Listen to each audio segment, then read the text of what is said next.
Muy bien, ya estamos al aire. Muy buenos días con todos ustedes. Aproximadamente las 8:30 para compartirles en este momento un estudio del Evangelio o de la carta, perdón, de Pablo a los Romanos, ¿no? En fin, creo que todas las cartas que Pablo escribe tienen que ver con el Evangelio de Cristo, la doctrina de Cristo.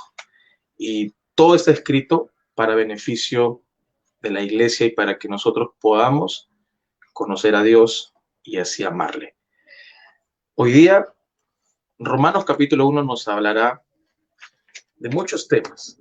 Vamos a estudiarlo con la ayuda de Dios, verso por verso. Así que te pido que puedas agarrar tu Biblia y que puedas estudiar junto conmigo este libro. Bueno, empiezo diciendo que Romanos es un libro espectacular. Es un libro que todos los creyentes deberían leer completo. Es un libro que deberíamos leer todos nosotros las veces que sean posibles, porque nos recuerdan muchas bases de nuestra doctrina, de lo que creemos. ¿Ok? Así que empiezo diciéndote esto. Romanos es un libro espectacular. Así que sin más voy a empezar. Capítulo 1 de Romanos, verso 1. Dice así: salutación. Pablo, siervo de Jesucristo, llamado a ser apóstol, apartado para el evangelio de Dios. Y mira, empieza con una salutación. ¿Qué es una salutación? Una salutación es un saludo. Esta carta empieza con un saludo. Y su saludo empieza diciendo: Pablo, siervo de Jesucristo, llamado a ser apóstol, apartado para el evangelio de Dios. Qué tremendo. Él dice que él es un siervo de Jesucristo. Esta palabra siervo quiere decir esclavo de Cristo, esclavo de Jesucristo. Una persona que ha sido llamada por Dios deja de ser esclavo del mundo, del pecado, de todas las cosas que lo hundían, para ser ahora esclavo de Jesús. Una persona que se ha entregado a Cristo es una persona que no solamente es su amigo, porque sí, así lo vemos en los evangelios, de que Cristo nos llama sus amigos, pero también somos sus esclavos. Y, amado hermano, es mejor ser esclavo de Jesucristo a ser esclavo del pecado. Yo no sé si a ti te parece mejor ser esclavo de Jesús antes que ser esclavo de los vicios. Imagínate, ¿no? Una vida desordenada, una vida terrible, horrible, una vida que cada vez te hace peor, cada vez te deja pobre, cada vez te deja en la miseria, una vida que solamente hace de ti trizas tu vida, ¿no? Hace de ti una persona con mala reputación. Eso es lo que ocurre cuando eres esclavo del pecado.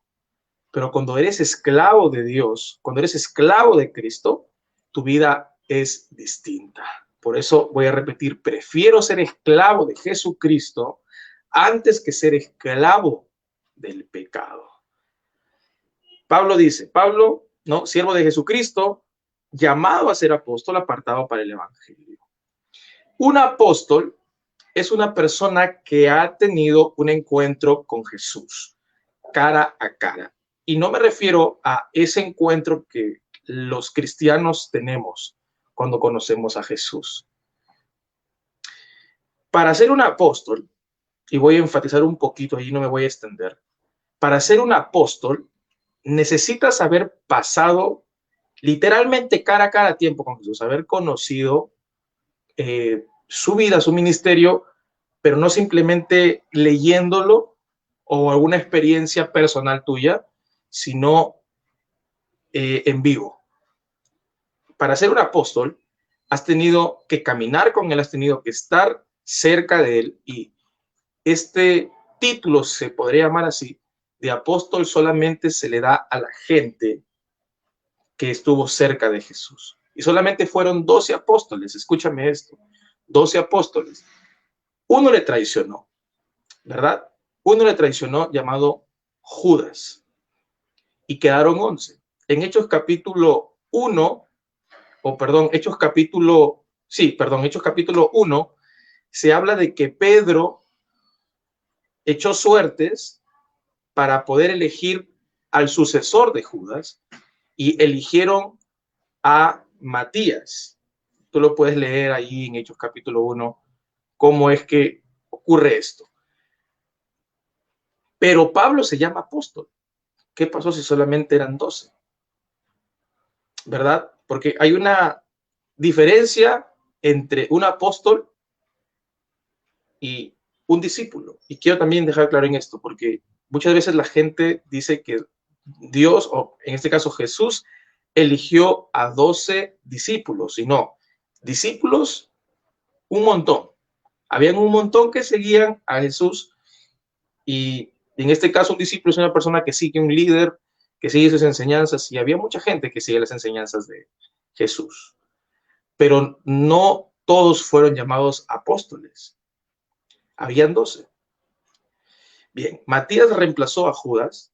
¿Cómo es que él se llama apóstol? Bueno, era un llamado especial. Existen dos interpretaciones para este texto cuando se habla de que Pablo es un apóstol. Unos dicen de que la suerte o echar suertes no era de Dios, no era la voluntad de Dios. Aún no había llegado el Espíritu Santo cuando Pedro hizo eso. Por eso es que algunos dicen que Matías no fue el sucesor de Judas, sino que fue Pablo. Eso lo dicen algunos comentaristas. Pero puede que también sea esta idea. Pablo fue un apóstol escogido por Dios. Aunque no vio a Jesús como lo vieron todos los apóstoles, Pedro, Juan, Santiago, etcétera, Pablo sí vio a Jesús y conversó con él. Primero, en Hechos capítulo 9, notamos cómo Pablo se encuentra con Jesús, ¿verdad? Cuando le dice, ¿quién eres, Señor? Y Jesús le dice, yo soy Jesús a quien tú persigues.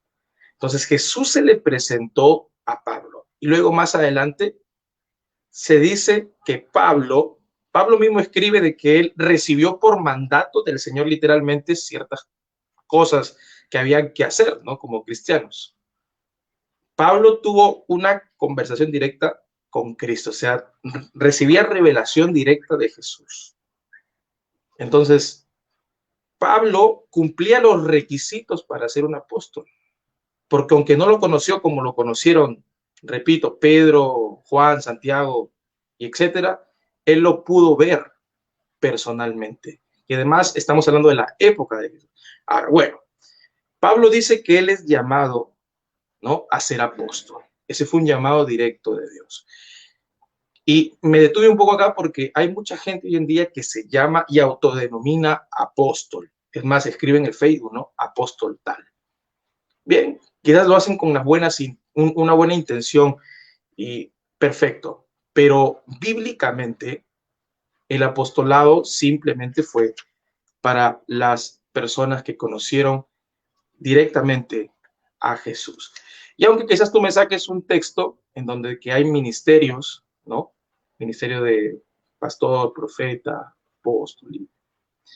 Es un tema muy amplio de tratar, pero ahora estoy hablando del apostolado directo de Dios que le da a Pablo. Es un llamado, es algo privado, es algo para Pablo especialmente. Y después dice en el versículo, aún estamos en el versículo 1, dice, apartado para el evangelio de Dios. Verso 2, que él había prometido antes por sus profetas en las santas escrituras. Verso 3, acerca de su Hijo nuestro Señor Jesucristo, que era del linaje de David según la carne, verso 4, que fue declarado hijo de Dios con poder según el Espíritu de Santidad por la resurrección de entre los muertos. Había algo que había ocurrido en la antigüedad. En pocas palabras, en el Antiguo Testamento, Pablo había leído de cómo los profetas hablaron de Jesús y del Evangelio de Dios, ¿verdad? Es lo que dice el verso 2, que él había prometido, ¿no? Dios había prometido un evangelio antes por sus profetas en las Santas Escrituras.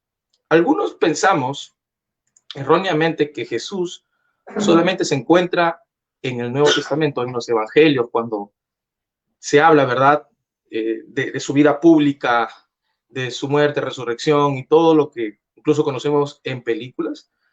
A veces creemos que solamente en el Nuevo Testamento encontramos de Jesús, pero Jesús es declarado del Antiguo. Es más, en los Salmos hay salmos que hablan del Mesías, literalmente del Mesías, lo que ocurrió con él en la cruz, y también lo vemos en toda la Escritura. Nos pasaríamos un buen rato hablando de cómo Jesús se encuentra en cada lugar. Pero Dios había prometido desde mucho antes que su Hijo Jesús iba a venir a este mundo. Y es lo que Pablo estaba diciendo. Y bueno, me adelanté algunos versos y lo voy a repetir nuevamente. Dice, acerca de su Hijo, o sea, él había prometido antes por sus profetas en las Santas Escrituras acerca de Jesús, en pocas palabras, nuestro Señor Jesucristo, que era del linaje de David, según la carne, que fue declarado Hijo de Dios con poder, según el Espíritu de Santidad, por la resurrección de entre los muertos. Este Espíritu de Santidad, ¿quién es? El Espíritu de Santidad es el Espíritu Santo. Jesús, como conocemos, murió en la cruz por nuestros pecados y fue resucitado por el Espíritu de Santidad, o sea, el Espíritu Santo, el poder de Dios. Tremendo, tremendo. Jesús es ahora dividido entre sus dos condiciones aquí en la tierra, y Pablo lo narra excelentemente. Dice acerca de su Hijo, nuestro Señor Jesucristo, quien era del linaje de David según la carne. Jesús es el nombre de Jesús, o sea, de Dios, ¿verdad? Hecho hombre aquí en la carne. Espero me esté dejando entender. O sea, Jesús es el nombre de Dios hecho hombre aquí en la carne, según el linaje de David. Cristo es el nombre divino de Dios hecho hombre. O sea, Dios se hizo hombre, ¿verdad? Dios se hizo hombre y se llamó Jesús, que era su humanidad, y Cristo, que era su divinidad. Y ambos forman Jesucristo. Por eso es que no solamente es Jesús, no solamente es Cristo, Él es Jesucristo. Porque, hermanos, Dios se hizo hombre, se hizo carne, vino de un linaje. Qué tremendo. Jesús se metió a través del Espíritu Santo en el vientre de la Virgen María, que fue un instrumento del Señor, y pudo cumplir una misión aquí en la tierra. Se convirtió en una de sus creaciones. Qué tremendo. Jesús se convirtió en una de sus creaciones, se convirtió en un ser humano. Tremendo. Jesús es Dios, pero también es hombre. Por eso es que no podemos negar la humanidad de Cristo. Jesús nos comprende a nosotros porque Él fue hombre. Escúchame esto. Jesús comprende tus debilidades porque Él fue hombre. ¿Ok? Él comprende mis debilidades, mis carencias, porque Él pasó lo mismo que yo. Y Él, escúchame esto, porque a veces uno dice, sí, pero Jesús tenía poder para hacer un montón de cosas. Sí y no. Sí y no. Porque, mira, recuerden en el Getsemaní a Jesús. Jesús orando, ¿verdad? él diciéndole al Señor, antes de que sucediera lo de su muerte, antes de que lo azotaran y todo, Jesús le dice a su padre, le dice, Padre, si es posible, Padre, pasa de mí esta copa, yo no quiero beberla, es demasiado amarga, me va a traer mucho dolor. Miren, miren a Jesús, que lo puede todo, queriendo abortar su misión en el Getsemaní, porque él también sufría como un ser humano y sudó gotas de sangre. Científicamente, esas gotas de sangre que la escritura narra son gotas que se producen por el demasiado estrés y agotamiento. Él sudó él sudó gotas de sangre porque estaba completamente presionado, tenso, tanto así que tuvo que venir un ángel a fortalecerlo. Por eso es que él nos comprende, hermanos, porque él también quiso abortar, también se entristeció. Es más, le dijo a sus discípulos, estoy triste hasta la muerte, acompañen mi oración. O sea, Jesús diciéndole a sus discípulos, acompañen mi orar, los necesito. Ahora, no podemos omitir esto. Jesús es Dios, él vino, ¿verdad?, a través del Espíritu Santo, y aquí demuestra su divinidad, pero él también vino en carne. Por eso es que él tuvo hambre, tuvo sed. Pero él también hizo maravillas. Sanó a mucha gente. Es más, cuando la tormenta, ¿verdad?, una vez los visitó en la barca cuando estaba con sus discípulos, Jesús estaba durmiendo y sus discípulos empezaron a decir, Señor, ayúdanos que nos vamos a morir, mira la tormenta. Jesús se levantó y alzó su mano y reprendió los vientos de la tormenta y le hizo caso. Los discípulos se quedaron asustados y dijeron, ¿quién es este que hasta los vientos le obedecen? ¿Verdad? Porque Jesús era Dios, es Dios, pero también es hombre. Jesús comprende nuestras debilidades. Y no me quiero meter aquí, pero es un tema que podemos estudiar, ¿no?, y profundizar cada uno personalmente. Bien, verso 5.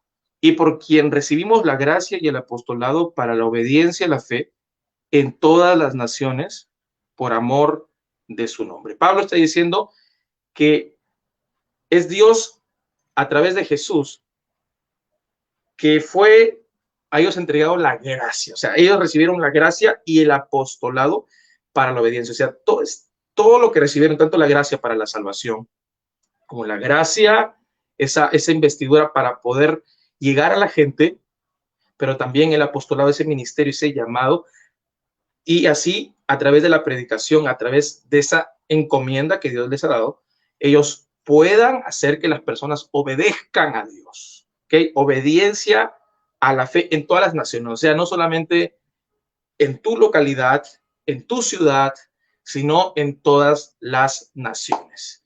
Esa es la voluntad de Dios, que todas las naciones lo obedezcan. Todas las naciones se rindan ante él, y para eso estuvo el ministerio del apóstol Pablo. El apóstol Pablo, su predicación fue impactante. Donde él iba, Dios le daba una gracia impresionante y podía llegar a la gente, y muchas personas se convertían al Señor, porque ese es el propósito del evangelio, de predicar el evangelio. Verso 5, verso 6. Entre las cuales estáis también vosotros, llamados a ser de Jesucristo. Verso 7. A todos los que estáis en Roma, amados de Dios, llamados a ser santos, gracia y paz a vosotros, de Dios nuestro Padre y del Señor Jesucristo. Pablo empieza a decirles, ustedes romanos, ustedes también están llamados a ser de Jesús. No solamente Pablo está hablando del mundo, a todas las naciones, pero está colocando a Roma, que era en ese tiempo el lugar que gobernaba el mundo y que era un gobierno terrible, ¿verdad? Pero Pablo les dice, ustedes también están llamados a ser de Jesucristo. No importa qué terrible sea tu vida, Dios te ha llamado a ser de Jesucristo. No importa lo mal que estés, no importa si seas una Roma, así, o sea, Roma, si tú estudias un poco de Roma en los tiempos de Jesús, era esclavizante, tenía en esclavitud al pueblo de Israel. Tú puedes leer un poco más de eso. O sea, Roma siempre andaba en cosas malas, ¿no? A pesar de todo esto, incluso los romanos, ¿verdad? Como Poncio Pilato, hizo que Jesús muriera. Ya ponte a pensar un poco la gravedad, ¿no? La condición en la que estaban los romanos. Pero para ellos, dice Pablo, ustedes también han sido llamados para ser de Jesucristo. Ustedes también han sido llamados para ser de Jesucristo, porque el evangelio es para todos. El evangelio es para todos, no excluye a nadie. Verso 7, a todos los que estáis en Roma, amados de Dios, qué tremendo, llamados a ser santos. Gracia y paz a vosotros de Dios nuestro Padre y del Señor Jesucristo. Escúchenme, aquí en el verso 6 y 7 hay dos llamados. Llamados a ser de Jesucristo y llamados a ser santos. Ustedes son llamados a ser de Jesús, pero también son llamados a ser santos. ¿Qué significa esto? Bueno, muchas veces las personas malinterpretan esto de ser santos con creerse santurrones. Una cosa es ser santo y otra cosa es creerse santo. Escúchame esto, porque la gente ha malinterpretado ser santo con no equivocarse, con ser perfecto, con no tener debilidades. No, ser santo es una persona que ha sido santificada por el Espíritu Santo. Escúchame. Tú no puedes ser santo porque tú digas, hoy día voy a ser santo. Tú no puedes ser santo por tus fuerzas. Tú eres santo porque Jesús te santifica. Es por el Espíritu Santo que tú puedes... perdón, un momento, ya. Es por el Espíritu Santo que tú puedes santificar. Una persona santa es una persona santificada. Nadie llega a ser santo porque así se lo propone. No. Es el Espíritu Santo que tiene que orar en tu vida y puedes llamarte una persona santa. Una persona santa, repito, no es una persona perfecta, es una persona que ha sido apartada. Mira, una persona con el alma santificada no puede tener las mismas amistades que antes. Por eso es que cuando tú ves a una persona que era terrible, tú lo conocías, ¿verdad? Tú sabías cómo era y de un momento a otro lo viste con su Biblia, lo viste yendo a la iglesia, que te invitaba a la iglesia y tú, ¿qué fue? ¿No? ¿Por qué me invitas a estos lugares y antes íbamos a otros lugares? Bueno, ¿por qué? Porque su alma ha sido santificada y ahora ya no desea las cosas mundanales porque ahora su alma es pura. ¿Ok? Y una vez que tu alma es santificada, tú te apartas de todo lo cochino, de todo lo inmundo, de todo lo impuro, porque no puede cohabitar la luz con las tinieblas. La luz viene a desaparecer las tinieblas y literalmente tú ves, ¿verdad? El amanecer está oscuro, primero 4 de la mañana, 5 de la mañana y poco a poco la luz viene hasta que la oscuridad se va. Eso es lo que ocurre en el alma del ser humano cuando la luz de Cristo resplandece en su vida. Cuando la santidad viene a tu vida, tú no puedes mezclarte con el mundo. Es algo natural en ti. Tú tienes que salir de ese lugar, no porque alguien te lo exige. Miren, el evangelio no es para que te exijan a no hacer cosas malas. Eso no es el evangelio. El evangelio no es que te impongan, oye hermano, tú tienes que hacer esto. Eso no es el evangelio. No tienen por qué exigirte que hagas algo. Es algo que te nace a ti. Porque tu vida no puede estar manchada. ¿Por qué? Porque ya ha sido santificada. Una persona santa es una persona que se aparta del mundo. Sin embargo, aunque se aparte del mundo, no quiere decir que se aparte de la gente porque ya no me quiero contaminar. No.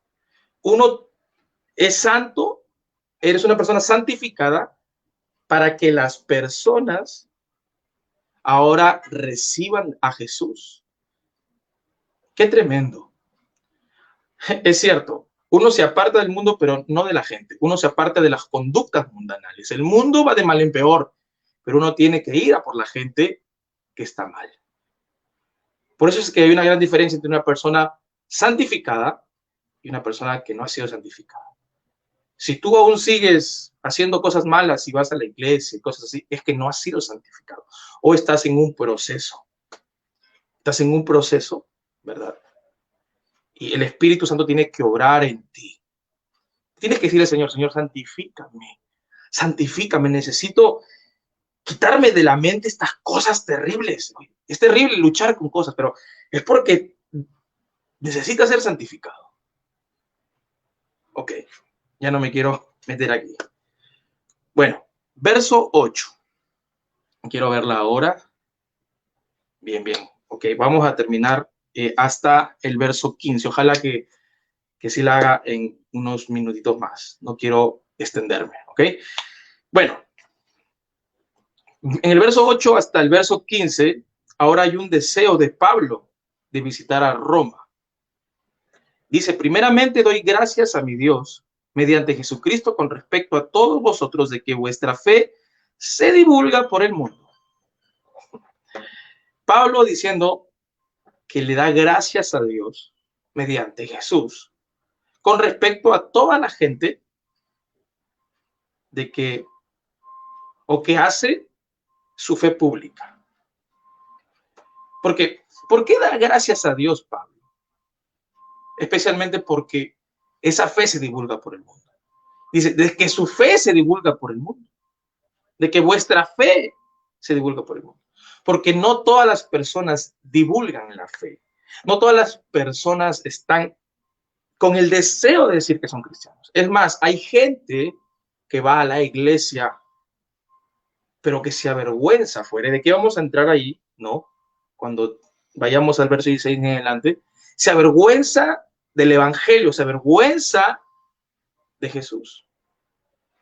Ellos no dicen en sus universidades ni en sus trabajos que son cristianos. Ellos dicen, no, si yo digo que soy cristiano, me excluyen del grupo, ya no me invitan más a una reunión, me llaman o apuesto que van a llamar el raro y no, yo no voy a decir que soy cristiano ni nada.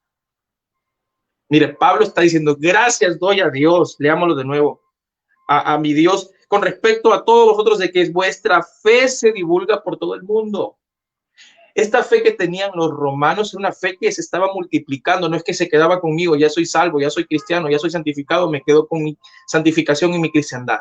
No, era una fe que se estaba repartiendo a todo lugar.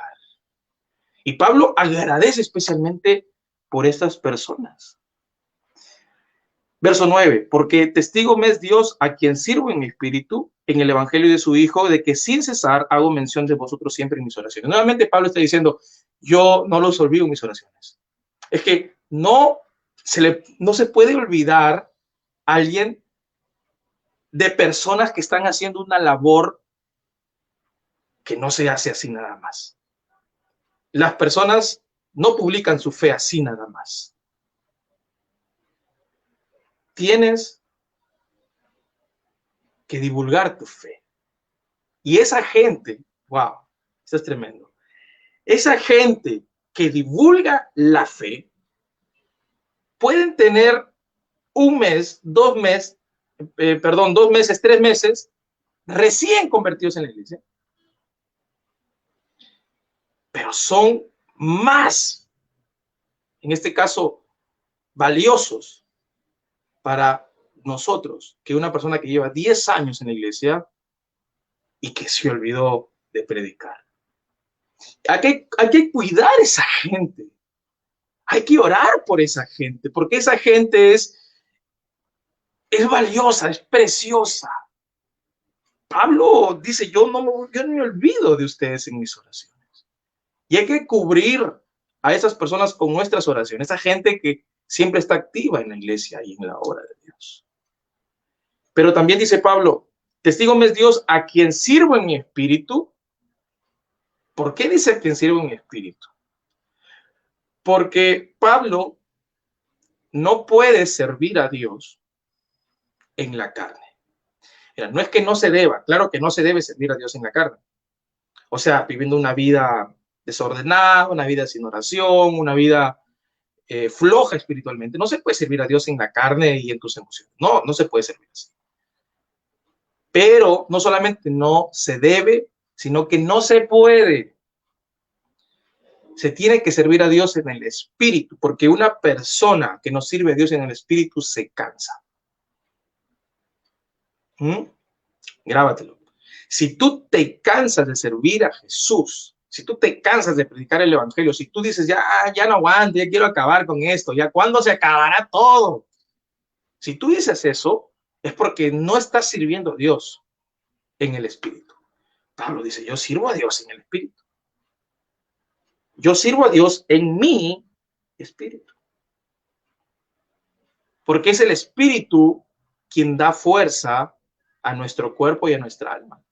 Mira, tú puedes estar derrotado en muchas áreas de tu vida. Puedes no tener incluso dinero, puedes incluso no tener salud, pero estar fuerte en tu espíritu. Y esa fortaleza espiritual hará que tu alma sea fuerte, que tu alma se anime y que tu cuerpo reciba energía. Es el espíritu quien nos capacita y nos faculta para hacer cosas. Cuando tú sirves a Dios en tu carne, créeme que te vas a cansar, se te va a ir la emoción y no más. Cuando sirves a Dios en tu espíritu, las cosas son distintas. Ya no eres tú, es Dios obrando en ti. Porque recuerda, dice Juan, que Dios es espíritu y los que le adoran tienen que hacerlo en espíritu y en verdad. Ojo con esto. Dios es espíritu. O sea, ¿quién se comunica con Dios? Nuestro espíritu.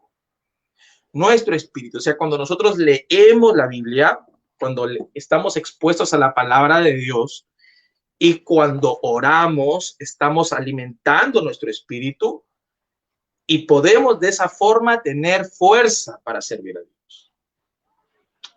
Mira, tú puedes comer bien rico diariamente, tomar un buen desayuno, comer un buen almuerzo, cenar para los que cenan, y así alimentas tu cuerpo. Si no, pues te desarmas, ¿no? Estás todo débil, ayúdeme que me desmayo, ¿verdad? Eso ocurre cuando no alimentas tu cuerpo de una manera correcta y disciplinada. Lo mismo ocurre cuando no lees la Biblia, cuando no oras, porque tu alma también necesita alimento, tu espíritu necesita alimento. Dice la Escritura, Jesús mismo lo dijo, no solo de pan vivirá el hombre, sino de toda palabra que sale de la boca de Dios. O sea, no solamente de comida vivirás, sino que tu espíritu necesita un alimento. Y la palabra de Dios es el alimento espiritual. ¿O cómo crees que vas a llenar tu espíritu? Haciendo yoga, meditando, perdiéndote en el universo. Tu espíritu se alimenta con lo espiritual, orando a Dios, leyendo su palabra. Así fortaleces tu espíritu. O sea, no puedes servir al Señor en tu carne. No solamente no debes, no puedes. No vas a poder servir a Dios en tu carne. Tienes que hacerlo en el espíritu. Verso 10. Rogando que de alguna manera tenga por fin o al fin, por la voluntad de Dios, un próspero viaje para ir a vosotros. Pablo está diciendo que él deseaba viajar para verlos. Aquí vemos el amor de Pablo por la iglesia de Roma. Estemos claros en esto. Pablo no conocía la iglesia de Roma. Él les enviaba una carta a ellos porque tenía ansias de verlos. Y es algo tierno desear ver a alguien. Pablo dice, yo ruego que de alguna manera tenga al fin, por la voluntad de Dios, un próspero viaje para ir a vosotros. Yo quiero tener un viaje exitoso y llegar. Los viajes en esos tiempos no eran como los viajes de ahora, que agarras tu bus y te vas. o que agarras tu avión y te vas. No, los viajes en esos tiempos eran muy difíciles. O lo hacías a pie, o lo hacías en camello, o lo hacías en caballo, o lo hacías en barco, pero no era sencillo. Y más adelante veremos cómo Pablo fue estorbado, muchas veces impedido para ir hacia Roma. O sea, bueno, sigamos. En el verso 11 dice, porque deseo veros para comunicaros algún don espiritual, a fin de que seáis confirmados, a fin de que seáis confirmados. Él deseaba no solamente tenerlos cerca, que es un deseo normal de la iglesia, porque la iglesia es un organismo que se ama y que crece juntos. No, la iglesia no es solitaria. La iglesia es un organismo, es una comunidad, ¿no? Y el deseo natural de Pablo era ver a la iglesia de Roma, ver a sus hijos en Roma. Pero también quería comunicarles un don. Dice, quiero comunicarles algún don espiritual a fin de que seáis confirmados. En pocas palabras, él quería hacer que la iglesia de Roma reciba de Dios un don. No es que Pablo les iba a pasar un don de él, no, sino que él a través de la palabra iba a despertar en ellos fe, iba a despertar en ellos las ganas de conocer de Dios y por ende Dios les repartiría los dones, porque no es que un hombre reparte dones, no es que yo te reparto tío un don espiritual, no es que el pastor tal te reparte un don espiritual, recibe el don espiritual, no, es Dios, dice el escritor, es Dios quien reparte dones, el único que reparte dones es Dios, pero Dios utiliza gente a través de la palabra para que tú despiertes el interés por un don. Por un don especial. Yo quisiera hacer esto, yo quisiera tener esta habilidad. Si un don espiritual viene a través de escuchar la palabra y de querer, wow, conocer de Dios a través de la palabra. Porque uno no puede crecer en la fe si no es por medio de la palabra. Y él quería, dice la escritura, ¿no? Comunicarle un don espiritual a fin de que seáis confirmados. ¿Qué significa a fin de que seáis confirmados? ¿Qué quiere decir esto? Él dice que quería verlos crecer. Eso significa confirmar. A través de este don quería que ellos crecieran. Es el deseo de todo padre espiritual. Es el deseo de todo cristiano para la gente que sabe que necesita aprender aún de Dios. Que crezca. Si tú estás liderando un grupo, estás de repente con gente que es nueva en la iglesia, tu deseo máximo no es ser el mayor ni mejor que ellos. Tu deseo máximo debe ser que ellos crezcan. Es como un padre, ¿verdad? Que no siente envidia de su hijo. Un padre tiene que desear que su hijo sea mejor que él, que crezca, que logre cosas. Pero si tú tienes a una persona que conoce mucho, pero no te permite a ti crecer, sino porque él siempre tiene que ser el que sabe más que tú, no está actuando como un buen padre. Pero Pablo actuaba como un buen padre. Pablo deseaba ver crecer a sus hijos. Decía, yo quiero confirmarlos a través de estos dones, a fin de que sean confirmados. Verso 12. Esto es para ser mutuamente confortados por la fe que nos es común a vosotros y a mí. Miren, en la Nueva Traducción Viviente explica mejor esto. Es una versión más digerible, más entendible, ¿no? Porque recordemos que Reina y Valera es una traducción de dos españoles, Reina y Valera, Casiodoro de Reina y Valera, del 60. Bueno, viene desde España esta traducción, por eso es que vemos aquí comunicaros, ¿no? Y etcétera, un montón de palabras más que sabemos que es de España, pero en la nueva traducción viviente, que es, repito, una traducción más entendible, cuando se dice esto es para ser mutuamente confortados por la fe que nos es común a vosotros y a mí, quiere decir, hermanos, ¿no? Que Pablo, a través de la ayuda, a través del evangelio, cuando él comunicaba la palabra, cuando él transmitía la palabra, cuando él enseñaba de Dios, él se ayudaba a sí mismo. Por eso es que dice, para ser confortados mutuamente.